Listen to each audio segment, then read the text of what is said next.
The Day the Avanti Didn't Start by Robert Conover, Story 2, presented by Paul Lubanski.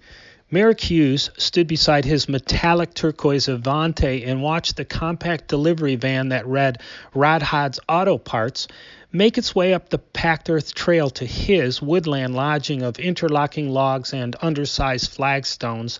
He watched even more intently as Jessie Hotham emerged from the van carrying a small corrugated carton. There was something about Jessie's build that reminded him of Ellen. Her figure had solidity to it, yet all the requisite womanly curves were there. "Hello," he greeted her. "First time the Avanti didn't start. My father replaced the starter once, but I never had the pleasure. Sorry to make you come out." Jessie smiled, but it was nothing like Ellen's. There was warmth to it that Ellen's had not featured for her last 5 years here. "Good to see you, Mur." She ripped open the carton, removed the rebuilt starter. "What are you doing?" he objected. "I'm putting in your new starter," she answered him. "Pop the hood. You're a science writer, not an auto mechanic."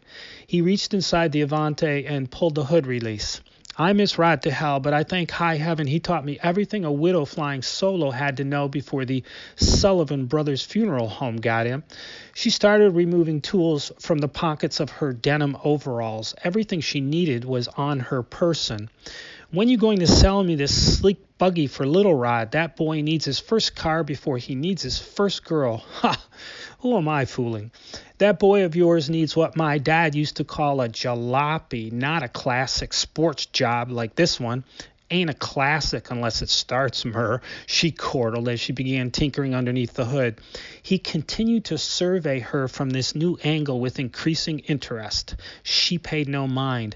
"I'm going to have to take this old starter in trade for rebuilding, you know."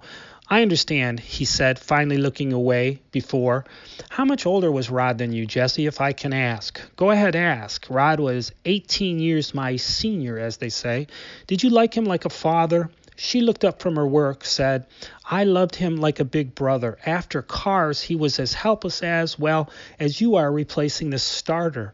He continued looking away while listening. "Why do you ask? How much older were you than Ellen when she flew the land of the Lonesome Pines?"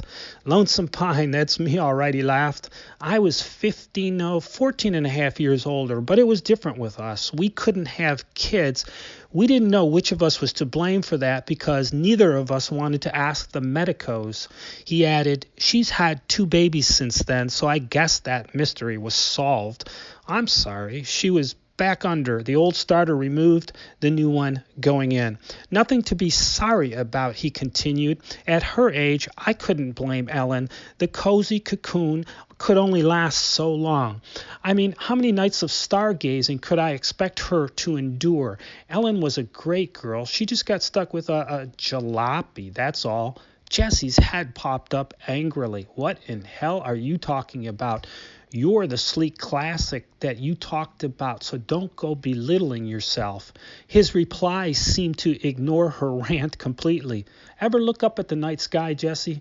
She was back underneath, installing the new part. "Sure, Rod and I used to watch those spectacular meteor showers all the time. Why do you ask?" "Oh, nothing. There isn't going to be one tonight. Last month was the big one, but I was going to get the old tripod telescope out tonight and do some constellation charting." She was silent while she tinkered, grunting ladylike twice before raising her red head up triumphantly. "She's in. Start her up." He jumped behind the wheel, switched on the ignition. The Avanti fired into life. What did you expect? He was surprised to see her next to him in the open driver's door. "You think you're playing with kids?" "Jessie, you are wonderful," Merrick stammered with genuine admiration. "Don't I know it?" She threw her head back and laughed. "God's gift to autokind. What do I owe you?" "Well, what say we settle up over dinner tonight? Little Rod's going to be on the prowl tonight with his buddies. You can pick me up at the shop at 8 in this raving beauty of a car.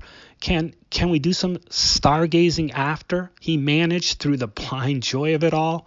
"We can do some before, too," Jessie said, toweling the grease off her strong, slender fingers.